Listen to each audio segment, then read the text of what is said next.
আসসালামু আলাইকুম বাংলাদেশ, ফরিদপুর ভাঙ্গা নগরকান্দা।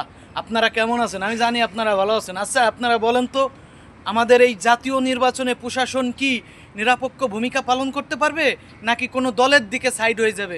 আমরা চাই আমাদের প্রশাসন, আমাদের সেনাবাহিনীরা, আমাদের সৈনিকেরা আমাদের একটি শক্তিশালী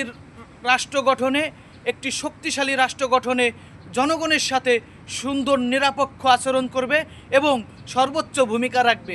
কারণ আপনারা দেখেছেন বিগত দিনে স্বৈর শাসক ক্ষমতায় বসে মানুষের অধিকার, মানুষের নৈতিক অধিকার, মানুষের কথা বলার অধিকার, স্বাধীনভাবে স্বাধীন রাষ্ট্রে চলার অধিকার কিন্তু হারিয়ে ফেলেছিল। সেইটা ছাত্র আন্দোলনের মাধ্যমে এদেশের আমজনতা, এদেশের গণতান্ত্রিকামী মানুষেরা কিন্তু তাদের জীবন দিয়ে, চোখ দিয়ে, হাত দিয়ে, সব কিছু দিয়ে কিন্তু নতুন করে স্বাধীন করেছে স্বৈরশাসকের হাত থেকে। নতুন বাংলাদেশ গড়ার জন্য সেই বাংলাদেশকে মুক্ত করে এনেছে। তাই আমরা চাই আমাদের প্রশাসন নিরপেক্ষ ভূমিকা পালন করবে, জনগণের সাথে স্বাধীন বাংলাদেশ শক্তিশালী রাষ্ট্র গঠন করায় সর্বোচ্চ ভূমিকা রাখবে। আপনি, আমি, আমজনতা, আপনি কি মনে করেন? আমি তো মনে করি প্রশাসন সর্বোচ্চ নিরপেক্ষ ভূমিকা পালন করবে।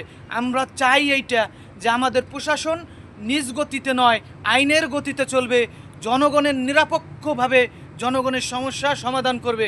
প্রশাসন কারো পক্ষে যাবে না, প্রশাসন কোনো দলের হবে না, প্রশাসন হবে রাষ্ট্রের, প্রশাসন হবে এদেশের নাগরিকের, প্রশাসন হবে এদেশের জনগণের।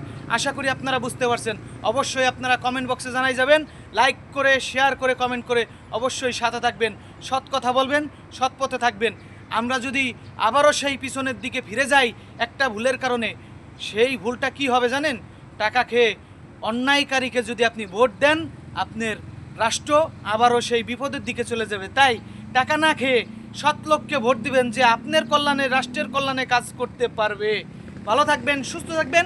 মালয়েশিয়া থেকে সালাউদ্দিন পারভেজ ফরিদ। হ্যালো বাংলাদেশ।